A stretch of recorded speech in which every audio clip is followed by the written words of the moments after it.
Bisnisman ya. Yes, jadi bisnisman. Bisnisman.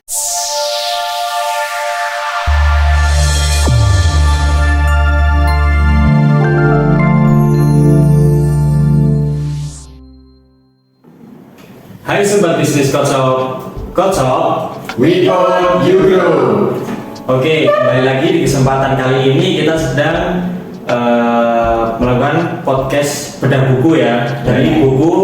Dari bukunya Dale Carnegie, judulnya Bagaimana Mencari Kawan dan Mempengaruhi Orang Lain. Kalau teman-teman searching di toko-toko buku, mungkin versi originalnya itu kalau nggak salah How to Influence and Influence People kalau nggak salah. Itu versi yang belum diterjemahkan ya. Dari yang sebelumnya yang sudah bab-bab yang sudah dibahas, sekarang kali ini kita akan membahas bagian 2, yaitu 6 cara membuat orang lain menyukai Anda, dan di bab 5-nya bagaimana menarik minat orang lain. Nah, di bagian ini jelaskan kiat-kiat untuk mempermudah kita dalam mengambil hati orang lain lah secara garis besarnya ya. Kadang kita melakukan segala macam pendekatan ke orang lain, tetapi ke orang lain sepertinya nggak tertarik ke kita atau tidak memberikan feedback ke kita. Nah, di buku ini, di bagian bab ini khususnya dijelaskan mengenai hal tersebut. Sebelumnya mungkin teman-teman bertanya-tanya ya, ini siapa aja sih yang ada di video ini? Sebenarnya saya memperkenalkan diri saya dan teman-teman saya di sini. Saya sendiri ada Ali Imran sebagai moderator, lalu ada narasumbernya. Saya Miftah. Saya Niko. Nah, nanti beliau-beliau ini akan memberikan insight yang mereka dapat, yang teman-teman dapat dari buku ini, dan juga akan menjelaskan pengalaman kisah nyata yang relate dengan bab ini. Nah, kalau teman-teman sendiri dari bab ini, apa yang teman-teman ambil atau kisah apa yang menurut teman-teman berkesan? Nah, kalau dari yang aku ambil di kisah ini tuh kayak kita tuh mau ketemu sama orang, tapi kita harus tahu orang itu sukanya apa, kayak gimana. Jadi ngobrolnya tuh kayak enak, terus juga dia senang sama kita, respect sama kita gitu sih. Kayak lebih menggali lebih dalamnya orang tersebut. Berarti itu kayak ceritanya Theodore Roosevelt itu ya? Iya. Jadi Theodore Roosevelt itu mantan presiden Amerika Serikat yang kalau dia mau ketemu sama orang itu dia pelajari dulu subjeknya. Jadi dia mempelajari apa hobinya, akhir-akhir terlibat di bagian apa, jadi kegiatannya apa aja yang dia ikuti gitu. Kalau Mas Niko? Kalau yang saya baca sih, jadi intinya sama kayak yang udah Mas dan Mbak omongin tadi ya. Jadi kalau kita mau menarik perhatian orang lain itu kita harus mengetahui dulu minat dia apa gitu, kesukaannya apa gitu. Jadi dia tuh excited gitu ketika kita ajak ngobrol, terus bisa menjadi lebih akrab lagi lah gitu. Nanti kan kedepannya juga enak juga kan kalau udah akrab. Berarti intinya kayak misal saya ngobrol sama Mas Niko nih, saya minatnya di bagian mobil, Mas Niko suka sama kapal. Ya kita nggak akan menemukan minat dalam percakapan tersebut gitu ya. Kalau kita sama-sama, misal aku tahu Mas Niko suka kapal, terus aku harus mempelajari kapal nih biar Mas Niko nyaman. Lebih ke menurunkan ego sih sebenarnya. Ya, menurunkan ego untuk mempelajari hal baru ya. Pengalaman hidup teman-teman masing-masing, pernah nggak sih ngerasa, oh ini waktu habis membaca ini kok aku relate banget ya kayak gini. Kayak misal dulu waktu deketin cewek atau deketin cowok, terus nyari tahu apa yang dia sukai gitu biar menarik minatnya. Jadi saya kan suka futsal. Ya. Nah, di futsal itu biasanya kan teman-temannya random tuh. Nah, aku pernah kenal sama, jadi dia tuh dibawa sama temanku. Jadi dia dibawa temanku, dia pengen tahu tentang gimana caranya iklan di Facebook waktu itu. Oh, iya. Nah, terus seiring berjalannya waktu, karena kita udah tukeran nomor HP, itu laki-laki ya. Oh, lagi. Dia terus ngajak aku ketemuan di dekat rumah lah, kayak tongkrongan gitu. Dia tuh karena aku tahu dia emang minatnya ke iklan, terus dia kan bisnisman ya. Iya. Jadi bisnisman. Terus jadi aku tahu nih minatnya apa. Yang sangat relate banget tuh ketika saya lebih suka bercanda ya. Iya. Pas tak ajak bercanda tuh dia kayak susah banget. Terus pas giliran aku ngobrolin kayak yang model-model iklan itu badannya terus gini gitu. Terus gini. Emang kita tuh harus tahu dulu minatnya apa gitu biar ngobrolnya juga sejalan juga kan. Jadi yang Mas Niko mungkin coba maksud itu kayak kita nyamain persepsi dulu lah sebelum kita bertindak ke depan kayak kalau komunikasi kan kalau dari latar belakang yang beda kan sebenarnya ada kesusahan. Jadi kita harus nyamain sesuatu nih, misal bahasanya dulu disamain, kalau bahasanya cocok nanti bisa ngobrol lebih lanjut. Topiknya dulu disamain, nanti bisa ngobrol lebih lanjut. Jadi seperti itu ya. Iya. Kalau Kak Miftah? Kalau dari aku pribadi itu sama temen. Jadi kan aku sukanya kayak hobinya kan K-pop, musik K-pop. Iya. Jadi lebih sering ngobrol sama teman-teman yang K-pop. Nah kalau kan ngobrol sama teman-teman yang non K-pop itu kadang nggak sadar masih ngomongin K-pop. Nah IG nanti tak liatin ini. Tapi dia nggak sadar. Oh ya. Coba kalau saya bilangin tentang dangdut ke dia langsung, wah iya, aku ingin anak nonton dulu ke situ, langsung kayak ekspresinya terus suasananya, hawanya itu langsung berubah gitu, kayak gitu. Terus sejak saat itu ya, oh iya, dia sukanya dangdut. Jadi aku kalau ngobrol sama dia ya mending jangan K-pop terus deh. Mungkin musik yang Indonesia dangdut. Berarti bener ya sama kayak yang dia ngomongin Mas Diko tadi kayak menurunkan ego ya Mas ya. Biar kita bisa menyamankan interaksi lah, mungkin bisa dibilang seperti itu. Setelah membaca buku ini teman-teman, terus sudah dapat insight baru di bab 2 bagian 5 ini. Apa sih yang akan kalian terapkan di dunia nyata atau di dunia kerja gitu? Kalau aku yang tak terapin, pertama kalau mau ada ngobrol sama orang itu minimal kita mengetahui dulu apa latar belakangnya gitu, apa minatnya. Jangan sampai kita ngajak ngobrol dia ke obrolan yang sebenarnya dia tuh nggak suka gitu, jadi malah jadi nggak nyaman.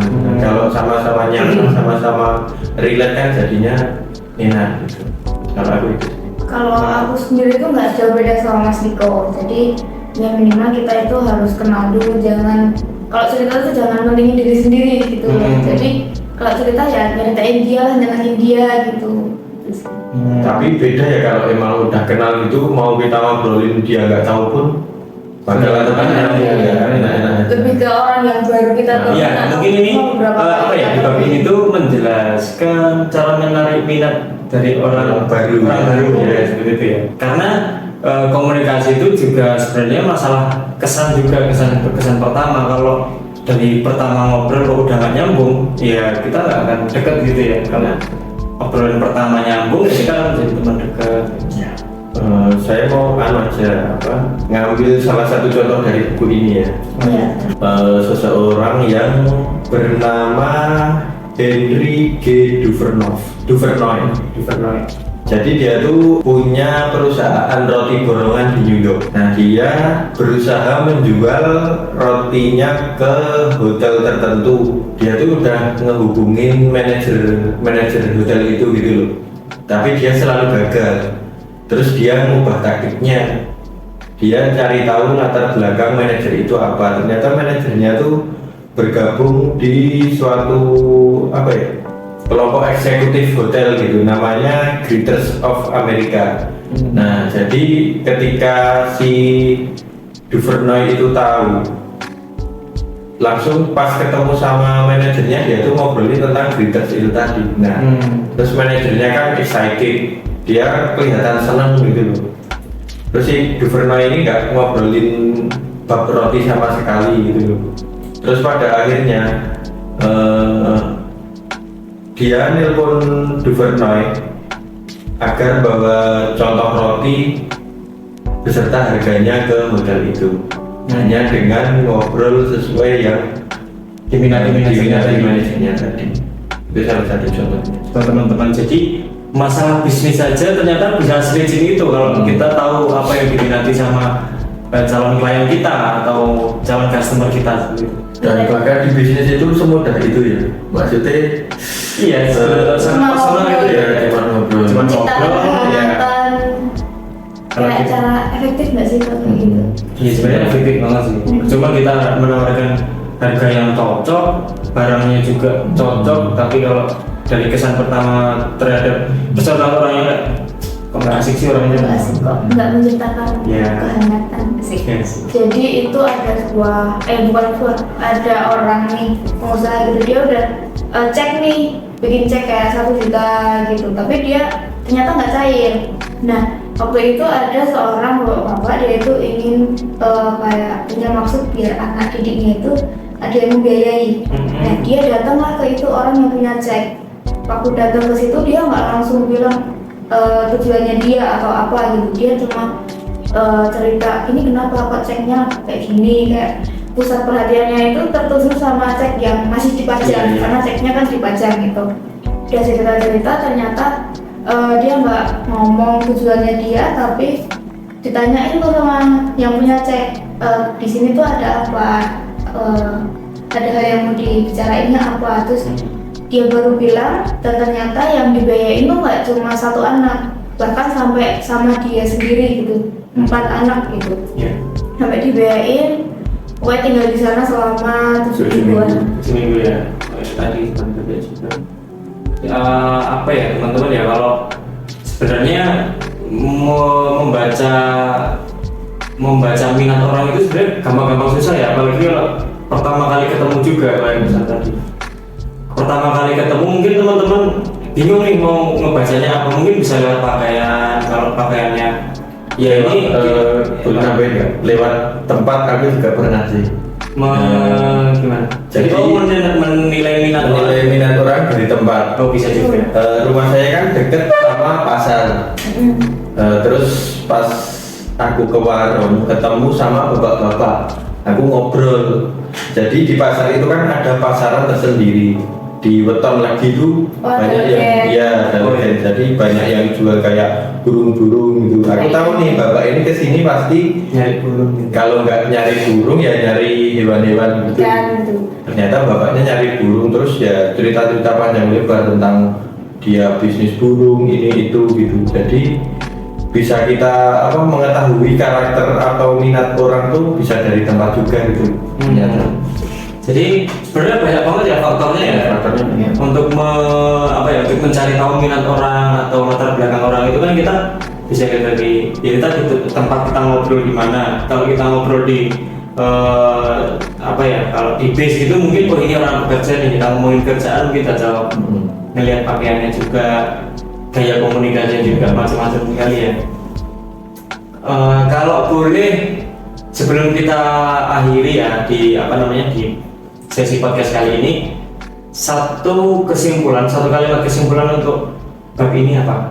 Mungkin untuk bab ini satu Kalau kalimat. dari aku sendiri tuh mengetahui latar belakang orang yang bakalan kita ngobrol sama dia, calon klien kita mungkin atau apa, itu adalah salah satu cara efektif untuk tujuan kita di akhir. Jadi saling menguntungkan. Ya. Untuk bisnis juga bisa. Iya, bisnis juga bisa, untuk pendekatan apa juga bisa. Jadi harus kita cari tahu dulu nih latar belakang biar ngobrol itu nyambung, kesan pertamanya juga hangat, dianya juga kok ini anak asik, ini kalau kok asik gitu. Ada follow up gitu ya di komunikasinya gitu. Iya. Saling lempar. Saling tektokan gitu. Kalau Mas Niko, Kalau aku kesimpulan yang saya suka dari buku ini tuh saya kutip dari di dalam buku ini juga. Jadi ada kalimat yang mengatakan membicarakan minat orang lain memberi keuntungan pada kedua belah pihak. Jadi kita berdua tuh nggak ada yang dirugikan gitu loh. Kita senang ketika ngobrolin apa yang minat dia lebih senang lagi karena minat dia kita bicarakan gitu. diapresiasi gitu Dia diapresiasi. Oke teman-teman yang ada di rumah ya, ini ya mungkin tak bertanya-tanya kita tuh siapa sih bertiga ini kok tiba-tiba bikin podcast gitu ya.